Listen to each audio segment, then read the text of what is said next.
Hey Spuddies, Potato McWhiskey here, and welcome to Millennia. I am collaborating with Paradox Interactive to bring you this video. Go ahead and check out the link in the description. There will be a pinned comment and it will be in the description if you think this game is interesting. I believe it is available now on the Steam Next Fest as of this video, and I think it's available until the 14th of February. So if you want to check it out, if you want to try it out, hop right in. You'll have a good time. If you're a fan of Civ, 4X games, whatever, I think this is worth checking out. I think it's an interesting kind of game. I actually have played a decent amount of this game. Like if I check my Steam, I think I played 36 hours when it was much earlier in development, and I actually gave quite a bit of feedback to the developers. The game has come along in leaps and bounds. The UI has come along massively, which I'm a big fan of. Anyway, let's quickly get into gameplay. I'm just going to start a new game. Let's do islands. Or continents.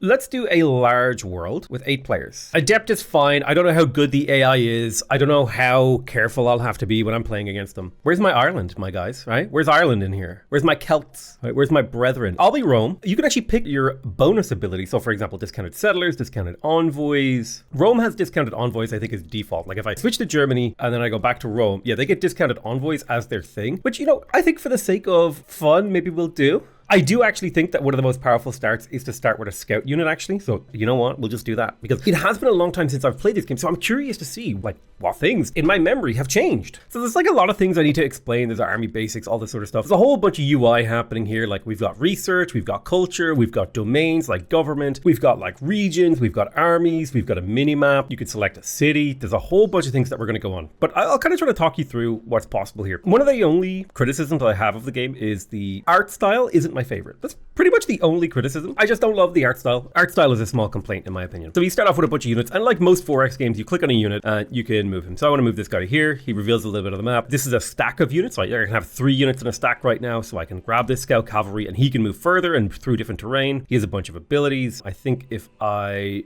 do this, I can actually show you like he's costing me a little bit of money. He's fortified, yada, yada, yada. I'm going to leave 1 warrior in my city to protect, but otherwise I will send my scout into the deep forest. I think I'll pop up onto that hill. So this is our starting city. We can set where our workers work. So we can work the grassland, we can work the hills, depending on if we want production or food. Like, do we want to grow the city? Like if I take this guy off here, we'll grow in 40 turns. If I put him here though, we get basically a 50% production boost. And then if I were to use that to build like a food stockpile, you know, there's like something interesting going on there. I think it's important to grow. So I'll focus on grasslands for now. Getting up to 2 pop could be useful because we actually have a surplus of food, which means the city's growing twice as fast as it needs to. Well, I mean, do we really need the city to grow? I don't think so. I think we're just going to focus on production actually. Yeah, what the hell? Let's get a second scout cavalry because those seem good. And if I switch this guy back off here, that scout cavalry takes 5 turns as opposed to 4. So I like the idea that it's a little bit quicker. Okay, so now we get to choose a technology. And kind of interestingly in this game, you don't like need to unlock everything to move to the next era. Once I have 3 of these techs unlocked, I will move to the next era. I do think one of the best early game ones is possibly scouting. So I'm going to go ahead and pick up scouting. It's a 4X game. How can you not fulfill the X? One of the 4 fundamental pillars of this genre of game, the 4 X's. Let's move our scout over here. Can't quite make it up onto that hill, sadly. So we're looking for landmarks so that we can discover them. Now, I don't know what landmarks actually look like. I remember they looked kind of funky in the alpha I played, but I think this is basically a tribal camp. It's a peaceful minor tribal camp, and when we explore this, we can get some bonuses, which is cool. I think this is the borders of a neutral city that we can actually fight with. It's like a barbarian city that we can take over. So I may actually come in here to once I finish the scout cavalry, I'll probably recruit another warrior and see if we can do something there. Okay, so let's go talk about governments. Basically, there are different aspects to your nation that you like gather experience in based on the status of your empire, right? So it's kind of hard to explain this, but basically these are like mana. They're like points that you save up, and I can use them to spawn a settler to get another city, or I can use it to get upgrades to my government. And once I get all the way up here to reform tribalism, I get innovation and I get homeland culture. So I think what I'm going to do is here, I'm going to raise a tribal army, which now gives me the government domain power in here. For 10 points, I can raise an army. You might say, oh, food was better, but like being able to raise an army for government points is, it's pretty good flexibility. Oh, let's hit this tribal village. We found a lost warband, so we can get 10 warfare experience or get a free warband. I think I'm going to take the warband. I like that. And then I'm going to send that warband up to the north with this other warband because now I want to try to attack this city and see if we can do something about it. I don't know what the numbers beside these guys mean. That I haven't quite figured out. Is it like their health? Is it their defense? These guys are good against cavalry, from what I remember. We also have culture powers that we can use. So for example, we can create a town. We can also do local reforms, which boosts the regional efficiency. Basically makes one of your towns more productive for a short while. I think we'll go to create a town. And basically what creating a town is you're like expanding the borders of your settlement. And I think it would be good if we could expand towards like this wheat and this stuff over here. Also, these hills could be useful. So I'm going to put a little town here. And what this does is it will provide, I think I can specialize this town. I can make it a mining town. I can make it a lumber town. But as the culture of the city expands into tiles, it will expand into tiles near towns first. And it's also a place where I can deploy units from here. I believe a city can, based on its region level, or there's some category that it requires to have multiple towns. But we did just finish our scout cavalry. So I think building a town center is really good because it gives you that government XP. The dolmen is nice for influence because that actually expands the borders of your town, I believe. You can also levy workers, which converts your production into improvement points, which actually could be quite good for us to do. So let's see. What if we were to levy workers? If we're levying workers, it would allow me to build a hunting camp in about 10 turns, which would get me bone and meat. Do I want to do that? No. I think what I would rather do is, I think I'd rather build the town center. That way I can get government experience fast to raise more tribal armies, or potentially do community projects a little bit quicker. So that kind of appeals to me. And I think I will now try to grow this city a little bit quicker, right? I'll work the grassland to grow. Yeah, it looks like we're kind of boxed in by forests here. So I am really glad that I grabbed scouting, because you can't even go into forest or jungle until you have researched that technology. So I've got 2 warriors in position together. I do like the 2 hunting camps. That might push me in the direction of maybe going for like a warfare build. Ooh, nice, another village that we can grab over here. Oh, look at all this fish. We could go for a naval build too. That'll all make more sense the further we get into the game, why the resources that are available to you matter so much. This is just explaining basic combat. I already understand combat. I can vaguely and briefly explain it. When we attack link shopping over here, we'll go to like a battle map, but we could see here we would take medium damage and deal medium damage because this has 3 city militia and a palisade wall. So I want to wait until my 3rd militia gets here to assist. Now we could go for tribal farming. I want to wait for community projects because this +1 improvement points is like, if you think of that from a production point in my empire, that's +5 production per turn, which is huge. So it looks like we found a barbarian in the jungle. Let's grab this. Ooh, okay, so I can get +10 government experience, which is huge because now we can pick up the raised. Ooh, I didn't mean to do that. What I wanted to do was to come in here and do community projects to get that +1 improvement points per turn. Now I could come into Signdom, and if I were to levy, it would go faster. But I don't want to levy right now. I think I do want to finish that town center. So we're going to let time pass and start exploring these jungles now that we can. We could also build the lookout post, which will give us +1 exploration XP, which is something we will almost certainly be doing. We get to choose our next technology. So if I were to research the worker thing here, I would get 8 improvement points. I would get access to the clay pit, as well as the better levy workers project. Alternatively, I could learn how to make archers and spearmen, or how to make council for knowledge, or I could go into the farming route. I think I'm gonna go for either workers or defenses here. So I think I'm gonna go workers because I think improving my tiles, I have pretty bad tiles as it stands right now. So I need to make that work for me, and getting improvement points are gonna be the way that I do that. So yeah, there's kind of like independent peoples wandering around the map that you need to be, conscious of and careful of how you deal with. Your people need food, without enough food, they starve. Got it, understood. I love that there's an undo button. A big win for the marketplace of 4X games. So right now we're making 150% of this city's food need. So if I drop you from here, I put you in here, we're now getting slightly better city. We have a little bit more population. More importantly though, we've actually accumulated enough points here to make some hunting camps, some docks, some fishing boats, all this stuff. So if I come over here, right now this is just a plains tile, right? Foraging on this will get us 1 food. However, if I build a hunting camp right here, now it's going to get us a bone and a meat. So if I come into the city of Signdom and I lock a worker in there, we're producing 1 bone, 1 meat. This goes into the goods area of the city. The meat is turned into food and the bone is turned into money. Money means I can maintain a larger army, a larger economy. So I actually do kind of want these barbs to attack my scouts. Scouts can defensively take on barbs pretty effectively early in the game. You can see like they attacked me. We've unlocked a second domain. We unlocked the warfare domain from fighting. So if I take a look at this battle here, this guy runs forward.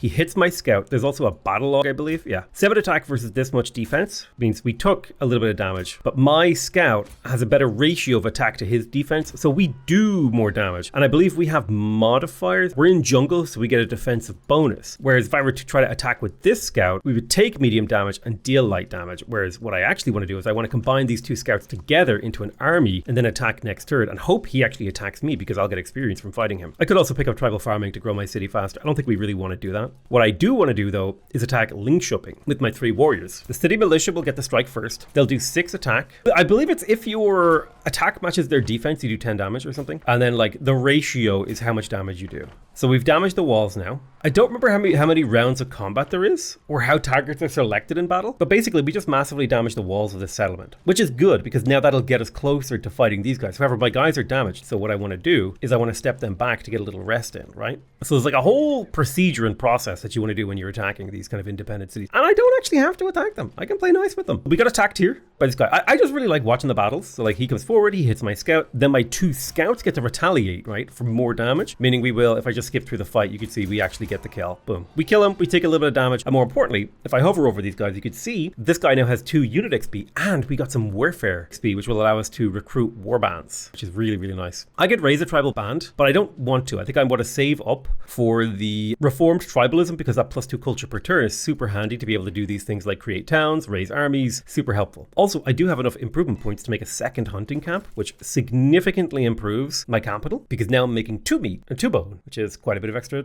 wealth and all that stuff. Found another barb. We'll play it defensively there too. I can't remember if you can heal inside enemy borders, so I'm just going to rest my army there and see if they heal. Kind of let the turn end and see what happens. Doesn't look like they healed, so let me just pop you back. Ooh, undiscovered natural/world wonder thing. I'm going to bring these guys back to heal a little. We have to choose a technology. We have completed worker tech, so now we can build clay pits if we want to. Clay pits are interesting. It might be worth us to go in a farming direction. We do have resources that take farming. This rice over here needs plantations. I could also research defenses. It could be useful to have archers. Archers are quite good for conquering. It would make conquering link shipping much easier. So I think we'll go that direction. We're being attacked here, but that is as planned because he attacks us. A whole bunch of damage is exchanged. One of my guys routed. But that doesn't mean he dies, it just means he like exited the combat. And I do have the option to heal these guys. If I heal him up using exploration XP, I can then attack and get this kill. Boom, and I get a bunch of rewards for getting that kill, right? Warfare XP, which gets me closer to volunteers. We do have a culture thing. Now we could do a Eureka here to get a bunch of knowledge and instantly finish defenses, or we could raise another army. I think I like the idea of a Eureka, so that we'll get defenses next turn, which will get us an archer. So now that we've completed 3 researches, we can actually move to the Age of Bronze if we want, which I think is a totally fine thing to do. We're going to start moving towards the Age of Bronze. We'll get access to new technologies. We'll get access to new abilities. Old abilities might disappear, all that stuff. Let's go ahead and discover this landmark. We found the Great Barrier Reef, so we get 5 exploration XP. We get +1 discovered landmarks and 10 combat XP. So exploration XP could be used to spawn scouts, and these will gain more abilities as time goes on in the game. Okay, let's move the archer out here, and I'll move a warrior in here, and then I'll let these guys heal for another turn. This is, rather than a town, it's like a barbarian camp. So we are up to 3 population in here, and I think I prefer production as a thing. We are about to finish the town center, which will get us government XP, which I'm quite happy about. Clay pits are quite good because they give you production and improvement points. They can only be built on grassland, which can be a little bit of a problem. We could get a forester, which is worth 2 production. And I think I will go for the forester here because that +2 production basically doubles the production output of my city, meaning we build all this stuff way faster. One of the fun and cool things that you could do with a unit is actually promote them to a leader. Now, leaders are unique because they actually buff their army. I do think influence is like a reasonable thing to build here. I don't think I need palisade walls. I'm not really under threat right now. I will want to build units to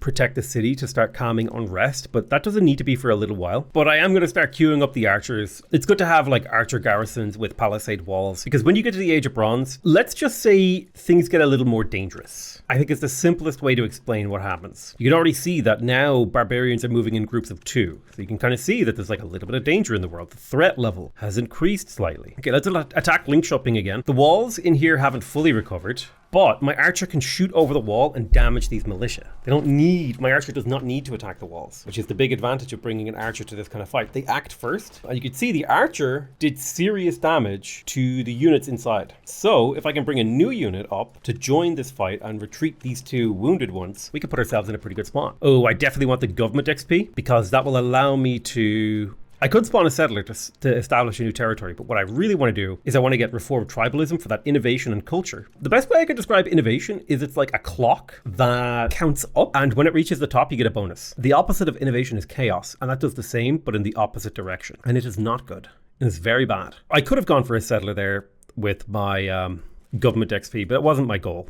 Let's pop these guys to out, move you forward. We would take medium damage and deal no damage, which is not what we want to be doing. So we're going to wait a turn. And next time I'll bring 2 archers so that we can shoot down the defenders. Even if I don't win the battles decisively, I do get experience for fighting them. So that's kind of why I'm okay with like cycling units in and out and fighting these not exactly most useful battles ever. Okay, the Age of Bronze is about to be upon us. India, I believe, got to it first. We have met the United Kingdom, which allows us to do diplomacy, but we are heading into the next age. So new national spirits, vassals integrate faster, barbarian warlords may appear, that's the scary thing. Innovation and chaos events may appear, trade and diplomatic envoys are available. So it kind of changes the game quite a bit. When it comes to diplomacy, I don't think this game is like super heavy on diplomacy from what I saw. There is some that you can do. I'm trying to remember what the button is. Yeah, here's diplomacy. So like if I click on the United Kingdom, we could do something like open borders. How do you feel about that? Message sent. We'll wait for a reply. Maybe they don't like it. Maybe they do. Who knows, right? Could go either way. All right, let's go ahead and attack the city. So if we hover over it, we can actually see that the city militia and the palisade walls are all still damaged. So we can now get in here. Our 2 archers will fire first. Now they won't do that much damage to the walls, but the walls are now broken, meaning that these militia are super exposed. And these are line units that are vulnerable to archers. And so basically, unless we're really unlucky with this warrior attacking the wrong unit, which totally happened, we should be able to break and win this fight. Okay, my warrior broke, which is fine. My archers don't have much morale, but that's not important because next turn I think we can break this. Right, what is this? This is just a regular barbarian, so we can pretty safely get into a battle with him. They rejected my open borders, which is kind of what I expected. And I can't do another diplomatic action for 3 turns. Yeah, the barbarians came in, they attacked us, we exchanged blows. I think this unit is slightly stronger. Yeah, it's a tiny little bit stronger because it leveled up. So let's go ahead and counterattack again and grab a little bit of XP. And so now he's level 2, which means he's 20% stronger. So your units do level up, they do get stronger. And having leveled up scouts is a nice thing, I guess. Let's drop the warrior. Ooh, the militia have respawned in there. Okay, let's send a new warrior to fight. We have a culture power. We can Eureka into the Bronze Age. I think it might be good to raise a warband because we want to send this warband to clear out this barbarian camp, barbarian defenders. I do think building the dolmen is fine, right? One-time border expansion of 100 influence. That means we'll grab more tiles nearby. I do like the +1 exploration XP per turn, but I'm going to go for the dolmen first. Nice. So we're in the Age of Bronze. We have unlocked diplomacy and engineering. We have also unlocked a new national spirit, and we've unlocked a new system of trade. So national spirits are kind of like, you could read, you could pause the game and read this if you want. I'll kind of quickly explain them, and here is what the Age of Bronze unlocks. So I'm going to try to explain national spirits real quick. So basically, this is like how you customize and specialize your empire. So like, let's say I actually kind of wanted to take wild hunters because +2 bonus food from meat, right? It would have given me the hunter thing, but somebody else took this. And the reason you want to be the first to take something is because you get bonus experience for being the first to take it. I could still take it, or I could take naturalists, right? +1 food from foraging unimproved tiles. Reduce the cost of expansion into forest. Extra defense in forests. You get culture from foraging on unimproved forest. So there's a lot of really cool stuff that you can do. You know, this is more like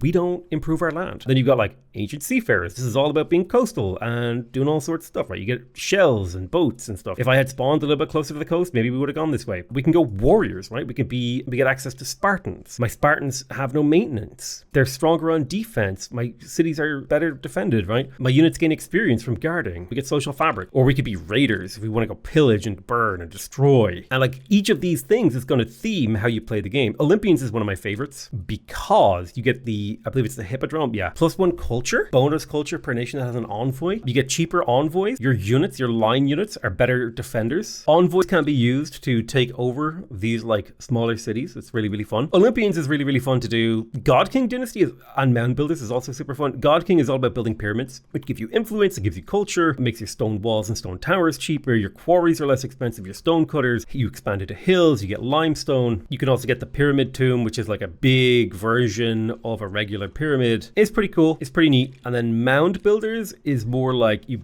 burial mounds give you culture, you get sanitation, that's a need that your people need. This is more of like you want to grow really big cities. I really do feel like Wild Hunters was the thing to do here. But if I look, like I've got so much jungle. I've actually got a lot of grassland. So it might behoove me to be a mound builder because that would make my farms cheaper, makes expanding into grassland cheaper. I don't need as much food for my people. But yeah, Spartans are insane. They're basically unbreakable morale. They have insane defense. Raiders is really fun. What do I want to do? So I could get 2 food, 1 production, and half a culture from foraging jungle. I am really far away from doing that though. I think the thing to go for here might be Olympians or God King Dynasty. Yeah, I think I'm going to go with Olympians because that's kind of a more fun one. So I'm going to unlock hosting the Olympic Games. which is a diplomacy culture power. So I need to go to these guys, the United Kingdom, and open negotiations with them. But that'll be something we do a little bit down the line.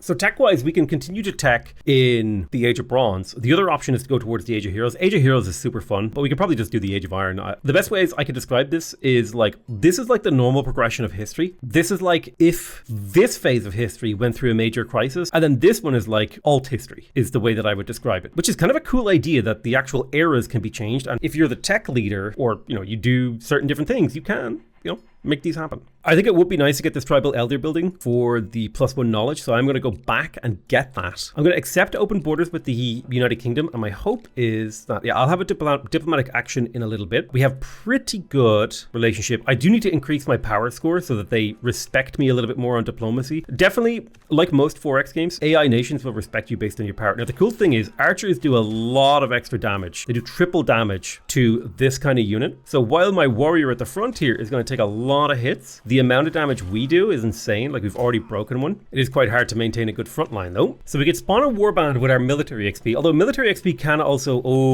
Barbarian Warlord has spawned over here. Not good. And that means I do need to spawn volunteers in the city. These guys are strong as hell. Army power, 22 attack, 22 defense. Very, very strong, very hard to kill, terrifying units. In fact, he just killed one of my units over here. So we kind of need to kill this city like right now. Easy, we did it. So we can vassalize them, we can destroy them and gain a bunch of population and increase chaos. I think what we're going to do is we're going to vassalize them. And so now this is a vassal territory, and it will slowly become integrated. It produces a trickle of resources for us, and this will become more powerful as its prosperity increases. And we can do certain things to increase prosperity. I believe there's a thing that we can spawn here. Yeah, we want to get an envoy and send it to someone else. We can also integrate our vassals with this. A lot of really cool things you can do. Let's fortify these war bands in the city. That's their job. We have unlocked tribal elders. Let's just grab farming because these tile improvements are useful. All right, we're up against a seasoned barbarian. We will deal heavy damage and take light damage. Let's fight him. I want to train these units up, basically. So he'll take pretty heavy damage. He'll deal heavy damage, but he will take serious damage from my archers. Even though he's in defensive terrain, right? It's because these guys do triple damage in this kind of terrain, or just in general. And he's also outnumbered 3-1. So we can defeat him pretty handily, which is nice. Remember, getting kills is good. It levels these units up. You know, he's 4 out of 10 experience, 2 out of 10, 2 out of 10. I'm going to fortify, so they will guard until they're fully healed. Capital is about to finish the dolmen. I'm going to queue up well, I'd like to queue up a unit, but it won't let me, strangely. He attacked us over here, but thankfully, because we're in a city, we have some bonuses. We have militia and the actual fighters. So while he did smash us for quite a bit of damage, the fact that we have a bunch of militia that chip away at his morale and do damage to him is quite nice. So that worked out quite nicely. I'm going to promote this guy to a leader.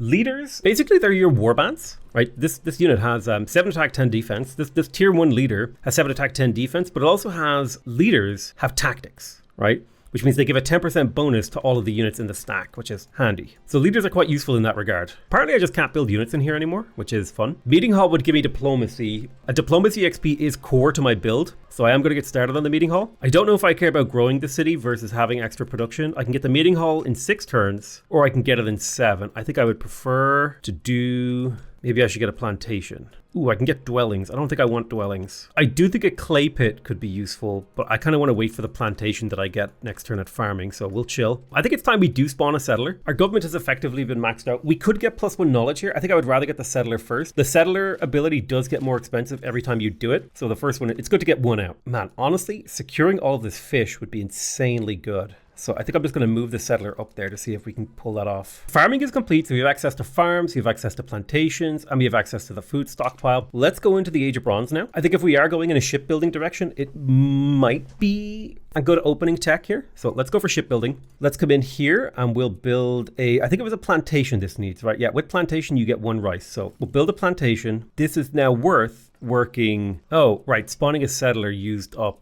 a thing. Well, let's regrow that back then faster. Yeah, so we'll work the plantation. So that's worth a grassland plus our rice, which provides us with a little bit of extra money. That little bit of extra money, you know, we can use to buy things, speed things up. We can trade it. United Kingdom propose alliance. They probably wouldn't say yes to this, plus my power is starting to dip in relation to them. They did go for ancient seafarers, which is kind of fun because they're landlocked. It's kind of like they must be programmed to do that. So I can host the Olympic Games, or I can raise an army. I think the thing to do here is to host the Olympic Games. I'll get 20 diplomacy, 40 exploration, and 20 warfare XP. And with this, I can spawn another scout to join up with these guys. Now here's a cool thing. When you level up a general, you can actually retire them to get warfare experience, and then certain times in the game, you'll get bonuses that you can like convert into warfare experience. Like right now, I can spawn warbands on a regular basis. So as I fight with this guy, not only does he become better, but once he becomes obsolete, I can turn him into effectively military resources later. So we can spawn a merchant. I think it would be nice to spawn an envoy, but I think maybe we would do that after we've gone to neutral ground. So this is where the game is starting to explain that there's like goods chains. So I might be producing rice right now, but I can turn that rice into other things later down the line. Maybe I produce wheat and I turn it into bread. There's cool like production chain stuff you can do, which I think is a really cool and unique idea. So let's go ahead and found a city right here. This is a definite port, sort of fish city. So let's build a fishing boat in the city of Alexandria. It will take 15 turns to become a fully fledged city though. Ooh, let's grab this. We can gain exploration experience. I think I will. Exploration XP is really useful because you can spawn more scouts with it. And while those cost money, they generally get a good return on investment. Ooh, government XP is perfect here. So while I could raise a tribal army, what I can do is I can come in here to the tribal thing and get that +1 knowledge, which is a huge boost. And I may as well get that +1 food as well, because that +1 food will help me fulfill the needs of my town, meaning I'll grow just a little bit quicker. Ooh, there's some really good like limestone and stuff down here. So we just got an innovation. We can get +2 diplomacy from the hippodrome or a bunch of money. I'm going to take the +2 diplomacy from hippodromes because we're literally about to unlock them. But I think I will go for neutral ground first. Although +2 diplomacy per turn from the hippodrome is really good. Yeah, I think we'll take the hippodrome and we'll queue that up in this city. It's a 24 turn build, but it's super good. And now I think it's time to start pumping up the population of my city. So I'm going to build myself a farm and I'm going to get one of my workers to work on that farm because that'll be worth 4 food. That'll get me just a little bit more. Like if I were to choose the grassland instead, it's 160% growth. I'll grow in 6 turns versus I'll grow in 5. So it's like an extra turn. It's not a huge amount better, but it is a little bit better. And I am going to raise some tribal armies here. I simply don't have enough units to project the kind of power I want on the map. Let's start bringing in a new group of warbands to take on this thing. I've got 2 archers that can shoot in. Oh, actually, it's only got a single defender, which means we're good. We should be able to take that next turn. Marble is super good production-wise. One of the most powerful production resources in the entire game, as far as I remember. Actually, I remember I did like a write-up on why it's like actually busted on the forums for the game way back when. All right, hopefully we can win this without losing our warrior. Nope, not quite, but the city is no longer well defended, so we should be able to grab that. Let's form a group of scouts, because a group of 3 scouts are actually able to fight mostly defensively pretty well. And it's easy for your scouts, like this scout has been caught out in open terrain. And if this guy attacks him, he's going to take serious damage. So you have to be a little bit careful about how you move your scouts around. But if you have a group of 3 scouts, well, they're more than 3 times as powerful. Let's get this kill real quick. I don't think Palisades walls can actually fight back. And by clearing this, we can get a bit of cash. Now, the wonderful thing about scouts as fighters is even though they're not the greatest fighters ever, right? Like I would say it's pretty definitive that this scout did okay in this battle. But the cool thing is you could just be like a 5 exploration XP. I heal him and then he goes and kills this guy. It's like easy. Boom, done. The scouts do have good military capabilities, but only in very kind of narrow niche situations. We've got a barbarian archer over here. These guys should be able to deal with that quite well. Okay, we got shipbuilding, which gives us access to utility ships, which allows us to essentially collect resources outside of our territory, which is quite nice. Let's go ahead and look up officials. We have pretty good wealth generation, so being able to use wealth to rush culture could be handy. Plus, getting access to the market gives us diplomacy experience, which I like. Let's go ahead and restructure these armies. I'm going to take these 2 guys. I think 1 archer with 2 frontliners is the way to go, and then I'll turn this guy into a general because that appeals to me. Also, I like this giant causeway-esque cliffs they've been doing. Cool graphics. I think I would like to build another farm. The borders of the city have expanded again, so I'll build another farm next turn. Ooh, we're getting attacked. That's okay. It's kind of part of one of our objectives, actually, is to get attacked. All right, I'll take a few turns to heal up on these guys. There is a city around here that I can go conquer, actually, which I'm quite happy about, right here on the coast. And I have been doing some coastal stuff, so I'm going to start moving my 2 armies over there to start working on that. I'll move you inside my territory to heal. You'll defend this little town. So we're working on the hippodrome. It'll take us a little bit of time to build the hippodrome, but it shouldn't be too bad. I think I would like to continue to pumping population in this city, so I'm going to go ahead and grab myself another farm. We have a culture power available. We can raise another army, which would give me a 3rd army stack that I could project power onto the map with. or I could do the Olympic Games again and get a serious boost to my experience of rewards. And I really like that. I can spawn a utility ship, I can do a whole bunch of stuff, but more importantly, I can spawn a merchant. Let's have a look at the integration. So I could integrate link shipping. What I really want to do is integrate Alexandria though. So I think I'm going to integrate Alexandria first, which now gives me direct control over the city. Before it was a vassal that was giving me like little passive bonuses. We're going to go ahead and grab fish in here, which will allow the city to grow twice as fast. There is a little bit of unrest in the city that we'll have to deal with, but it should be fine because it's recently integrated. Or maybe that's reducing unrest, I can't tell. But in this city, +2 production from the work camp would be super useful. Government experience is really useful as well. So I think I'm going to prioritize the government experience. The city shouldn't have an issue feeding itself. It's going to have a ton of fishing boats and almost nothing else. Okay, we got our very first envoy. These are non-combatant units, so we need to be careful when we move them, but they can do really cool things. So one thing that it can be used is to vassalize this nation over here without actually fighting it. But I have the army to fight them, so I will fight them. What I would rather do is move this to my neighbor's capital city and kind of do that carefully. Maybe with like a scout escort. I think we can kill this. Should be pretty easy with a bunch of scouts. I mean, they have a defense adjustment, but the fact that we have 3 scouts all cooperating makes it very hard for him. So we've finished officials. Let's research discipline so we can actually build units.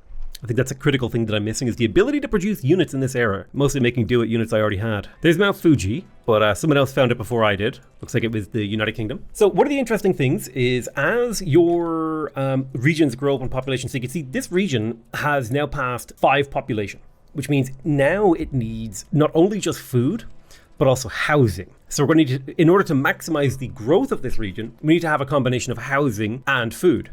So if I go to the improvement tab down here, you can see now one of the things that I can build is dwellings. Here you go, which gives you 5 housing, which is enough for 5 population. And so the bigger the city you make, the more productive it is, the more complicated its production chains, but the bigger its demands are, the more complicated it is to fulfill the needs of that city and keep them happy. So unimproved water tiles are not very productive, but what we can do is build an extra fishing boat, but we don't actually need to because the city is fine as it is. Let's go ahead and spawn a merchant. Those are useful. We'll send it to Birmingham, much in the same way that we're sending an envoy to Birmingham. It looks like China is making progress towards the Age of Iron. We can probably move up to there soon. I haven't really focused on tech. That's the great thing about this game is you don't have to tech rush. Like being first is good in tech, but it's not like the be-all end-all strategy. Like there are other viable paths. So let's go ahead and take this on. This time we're actually attacking with a leader, which means all of our units should get a very slight combat boost. I think it should be, yeah, here you go. Tactics advantage is a 1.2, which means we get a 20% stat boost on the offense and defense, which should reflect in how much damage we do, how much damage we take, so on and so forth. We are maxing out our warfare experience, so I'm going to go ahead and recruit a group of units over here to defend link shipping. Let's go ahead and attack with our scouts here. The goal here is just to do a little bit of damage, get the scouts some experience. We'll be able to break down the walls. The scouts don't do a huge amount of damage, but they don't need to. The fact is that there's 3 of them means they do just solid chip damage on this poor guy.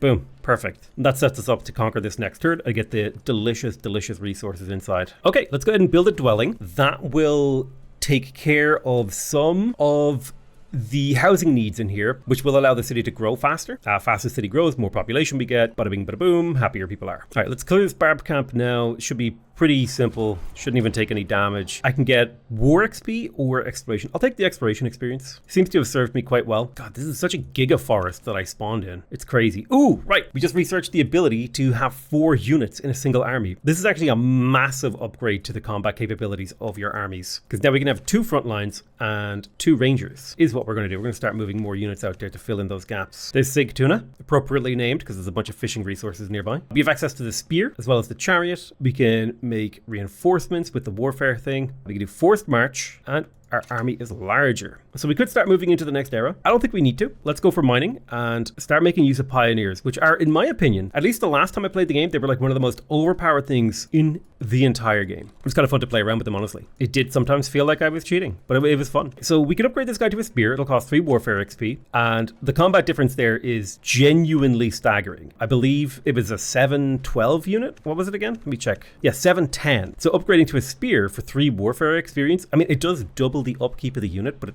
massively increases the combat capabilities. Warfare, we could do reinforcements. I think we'll start using volunteers a little bit more judiciously, a little bit more aggressively. I can get innovation or I can get culture. I think I'm going to take the innovation because that will eventually tick up to, I've got a fun bug there. That'll eventually tick up to a bonus, which is nice. All right, cool. Looks like the Age of Iron has been locked in by the Ottoman Empire. Very, very cool. So mine improvements are cheaper, population growth increases, and new governments are unlocked. Now, I think we actually need to go to the next one to here to unlock those things. We can, however, spawn another settler, which I think would be a fun idea. Maybe settle near the Great Barrier Reef, make use of this grapes and this flax. And just keep in mind, this is only one of the kind of strategies you could go for. I don't think I can really explain to you how well this game does the whole, like, the pathway you choose is actually going to be so different depending on how you decide to play, because it does that well. Better than games I've ever seen do before, honestly. A lot of games, it's like, this is the optimal opening moves. This game has a little bit more freedom in your opening moves in this game. Okay, we got the town center in Alexandria. I do think the work camp is the thing to do because that's going to give us production and engineering experience. Okay, Envoy, we're going to open negotiations with Birmingham, which I believe means new diplomacy things. So we can like improve the relations. We can pay diplomacy experience to improve our relations with them. We can demand coin. We can demand war. We can demand they convert to our religion. A lot of really cool stuff you can do there. And I believe if I click on this city, it should say that my envoy's in there. I could do a culture rush. Boom, click. Now I can click the culture thing. Do I want to host another Olympic game? Do I want to raise an army? Do I want a Eureka? I do like the idea of hosting Olympic games. Oh, so I can dominate the competition or I can get a bunch of diplomacy XP. I'm going to take that diplomacy XP because that will allow me to come in here and start making my way towards this legacy point here. So I do need to find other players to open negotiations with them. Let's go ahead and build a dock here. That'll get me a utility ship. And utility ships are interesting because you can send them out to gather food for a city. So now the city's getting 2 fish, even though it already has 1 fishing boat, but it does have a dock that's getting it gold and experience, right? So there's some interesting things you can do here. My capital completed a hippodrome, which is going to get me extra culture, and culture is something I'm lacking a little bit of. I would really like to get the work camp in here. I don't need the market, although the foreign import would be nice. I think I'm going to go for the work camp. And I'm also going to build a clay pit in Singdinium the second that I can. All right, so let's deploy this merchant into Birmingham. So we've got a merchant in Birmingham, and that's going to generate us wealth based on the population of it. So you can see here, I believe we're getting half a point of wealth per pop. So it's good to deploy it into enemy cities. You can see here, we've got a merchant. It's plus 5 wealth and plus 0.1 per population. Huh, wait a minute. So we might actually be making more money than I thought. I'm not sure how the math works out on that. I'm trying to figure it out. So we finished mining. This gives us access to the quarry, to the stone cutter. The stone cutter is fun, as well as access to the pioneer. We could go to the Age of Iron. Let's grab community because that's going to allow me to actually show some of the interesting production chain stuff. We'll go ahead and settle another vassalized territory. It would be good to put I think, is it a trader I want in there? What's the prosperity? Yeah, we want to get the prosperity up in some of these. So Sigtuna is my next target. All right, let's attack with the full health group here. We've got 2 spearmen and we're up against 3 city militias. Let's see how this battle plays out. The archers do a big chunk of damage. My spearmen take a bop. My leader steps up, taps it. Oh yeah, look at that damage on the spears, dude. And then they come out and they attack us, but we have really good defense. We have a slight tactics advantage. It's only 10%. Even so, 10% is big. It means we kind of take less damage, we do more damage, we're more efficient. All right, so they're bopping us. We've already almost taken down their walls. Their walls are now down. The one problem with having high morale troops now is that they will fight for longer, meaning they will potentially die. Okay, those guys broke, which is fine because we broke the walls and we heavily damaged these militia, and now we can come in with our second army and completely break. And this time we have a 20% tactics advantage, as well as 2 archers that have triple damage against these line infantry. We're getting blip, blip, blip, blapped. Oh, dude, look at those archer hits, are insane. You'll love to see it. Little jab stab and then a couple of archer hits, ba-bang and ba-bang. Perfect. We could destroy it. I think we always want to vassalize. I don't know, just this particular playthrough, I'm going more of a vassalization direction. And what I would like to do is to get traders over here to increase their prosperity. Nice, we've got a mason innovation, so we can get extra production from limestone and marble or a bunch of money. I think I'll take the money here, although I am about to get access to marble, so maybe that'll be more of a fun idea. We've unlocked community, which gives us access to the crane. It gives us access to the saw pit, as well as the kiln and the mill. Just for the sake of it, to delay the Age of Iron another little bit, we'll get belief here. So what I'm going to do is build a new cooking thing. Because if I build this mill, it converts 2 wheat or rice into 2 flour, effectively doubling the food of those things, right? This wheat is producing 4 food, right? And I have 2 of them. That means it's producing 8 food. And now, if I wanted to double the amount of food output here, I would need 2 more farms. Or I can build 1 mill, and now I've doubled the output. So for 50% more tiles and workers, I now have twice as much output. And so that's kind of how things scale in this game, which means now that we have all the food that we need, the city is growing really effectively. It's pumping out population, which means now we can start to focus on more towards productive stuff. And the city has access to wheat, which we can eventually double with a bakery, I believe it is. And so by supplying our cities and our population, I guess for lack of a better phrase, higher tier goods and services, they become better.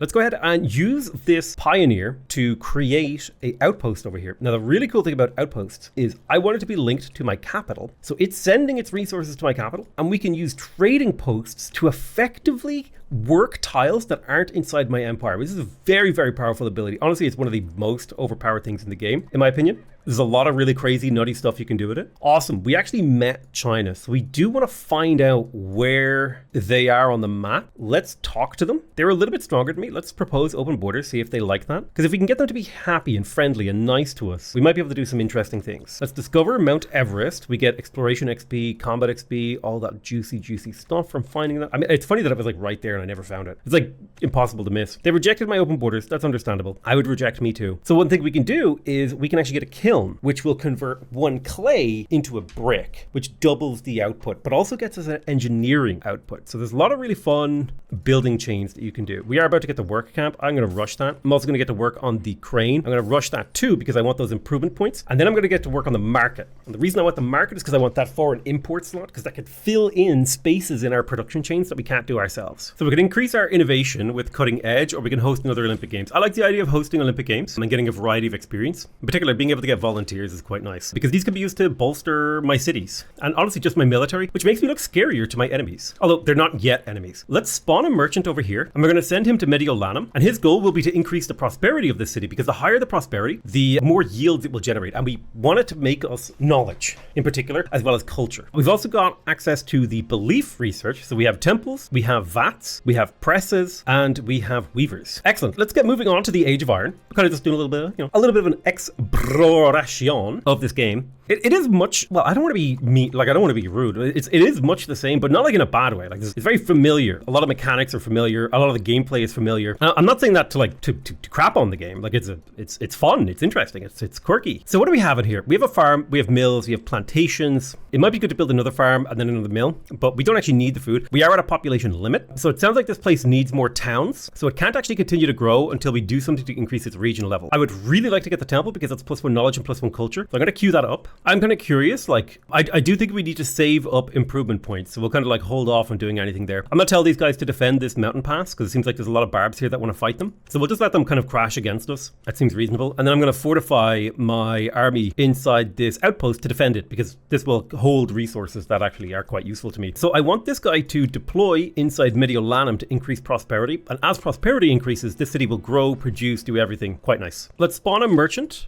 in the city of link shipping.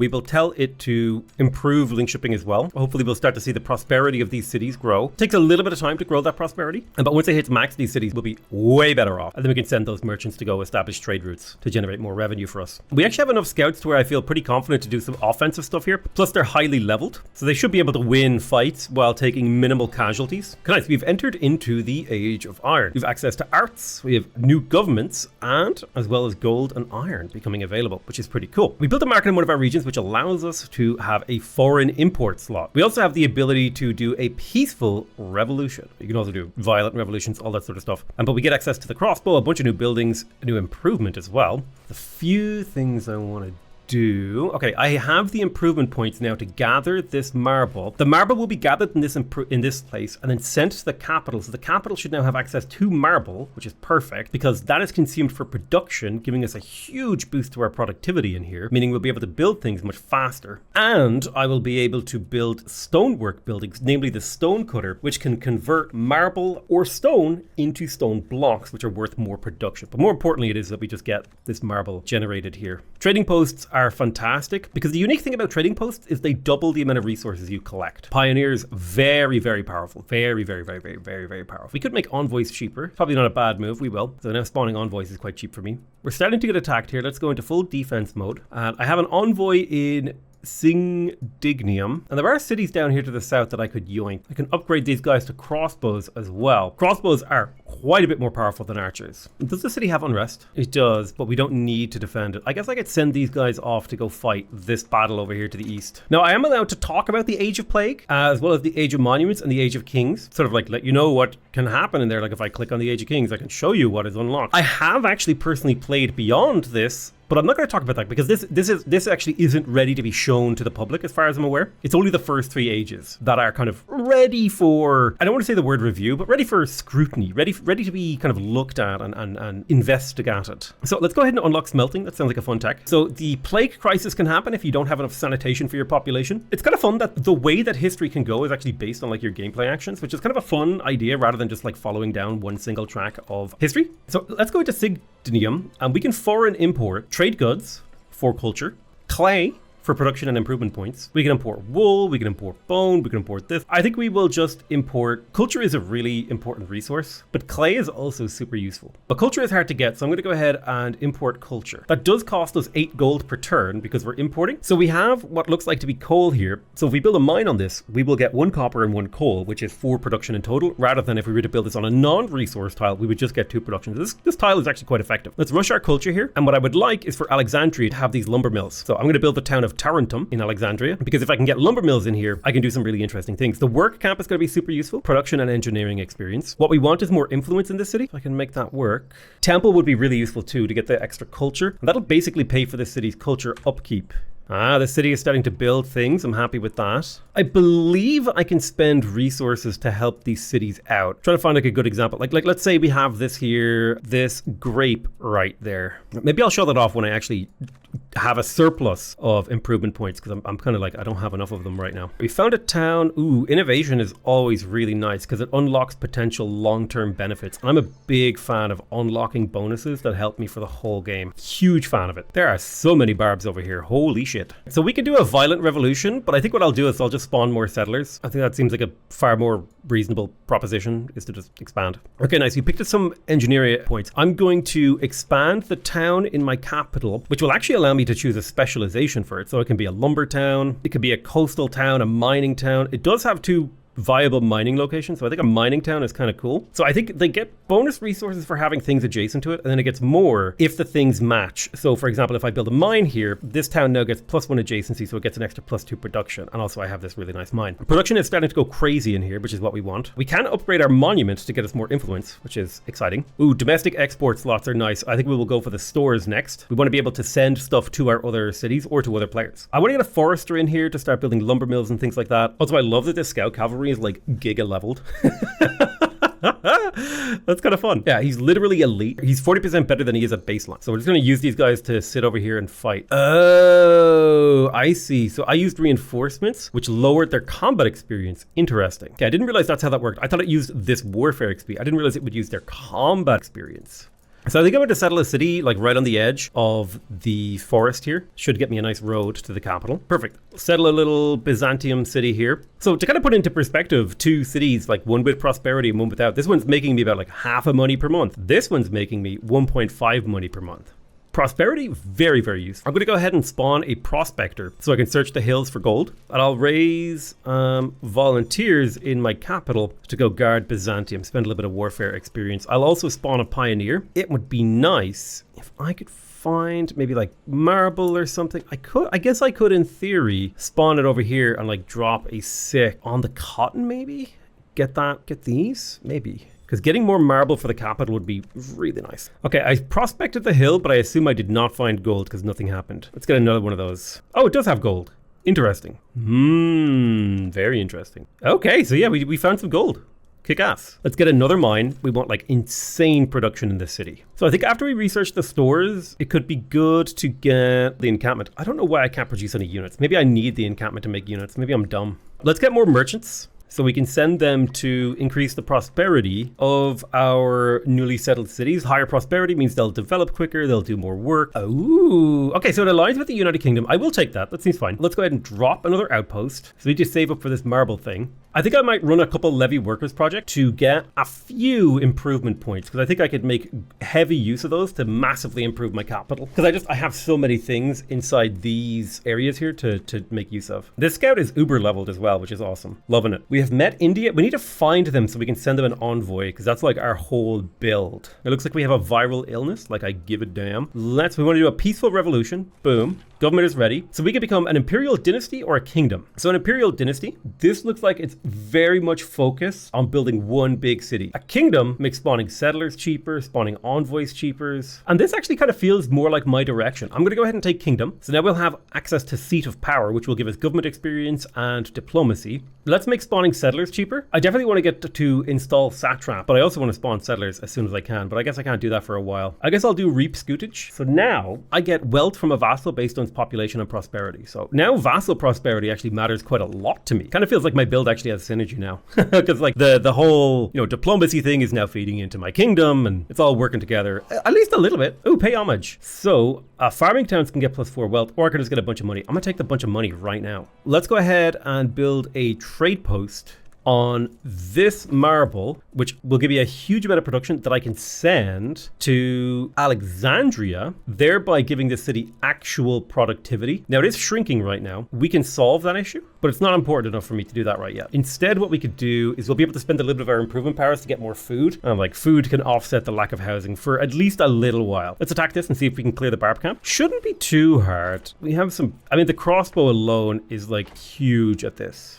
Like, yeah, he just half killed this barbarian defender. Boom, dead. Ooh, 15 improvement points is actually quite a lot, because now I can come up to Alexandria and plant a delicious fishing boat inside that city. That'll mean it's no longer shrinking. I'm going to pick up the crane because +1 improvement point per turn is really handy. Alexandria is pretty close to claiming more of these sea tiles. Quite a bit away from claiming some of these. So what have we got in the capital in terms of workers? We've got 2 people working the grassland. I think we need to get that production up even higher. So I'm going to start making even more foresters. If I can make 3 foresters, I can then lay down a sawmill, a saw pit, which will double the productivity of those foresters for only 1 extra pop, which is pretty dang nice. Hey, there's Alexandria's border pop right there. I think one of my envoys got killed, which feels bad. China actually declared hostilities with me. It's kind of interesting. We have finished researching smelting. Let's go ahead and grab infrastructure. Sounds like fun. Unfortunately, though, someone is researching the Age of Plague. I don't think I can show you what goes on there, so we will have to end this video soon. But we can have a little bit more fun, like exploring things, trying stuff out for a few more turns. Let's do another forester in here, and then we'll build the saw pit, and then let's like rearrange the population here. The population in here is shrinking, but our production is insane. So I can send resources to Alexandria now as well. So you can see here, I took one of those 3 lumbers that I produced and I actually sent it to Alexandria. So now when I come into Alexandria, you can see this city now has lumber, which is helping it be productive. So I hope you guys are starting to see like the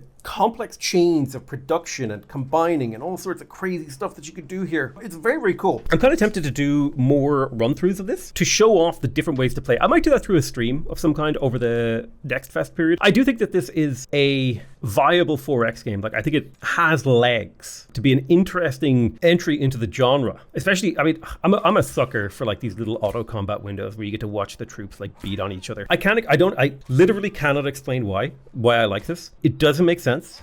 It's pointless, but there's something satisfying about watching little troops run back and forth and beat on each other. It's like I'm playing an auto battler. You know, that's what it is. I'm playing an auto battler, and it kind of has that same vibe. All right, crane in Alexandria. Let's get the monument. We want to be able to expand the borders in here a little bit quicker. I'm kind of curious to try this reap scutage on link shipping.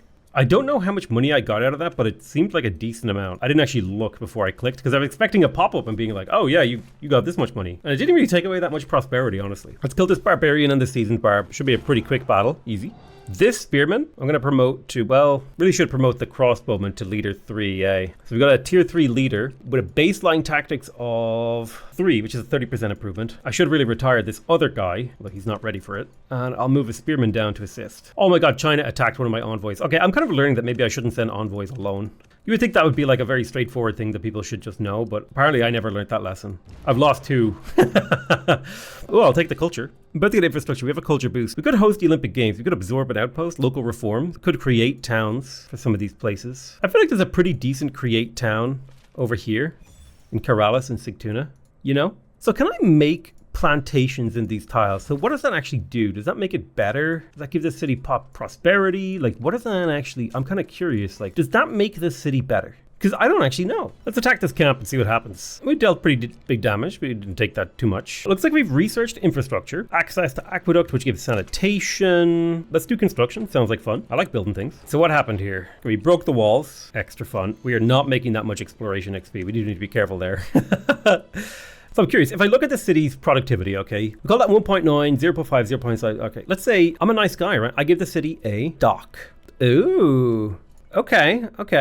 Let's see, do I want to get a quarry? Let's say I want to do a couple quarries. What about a mine?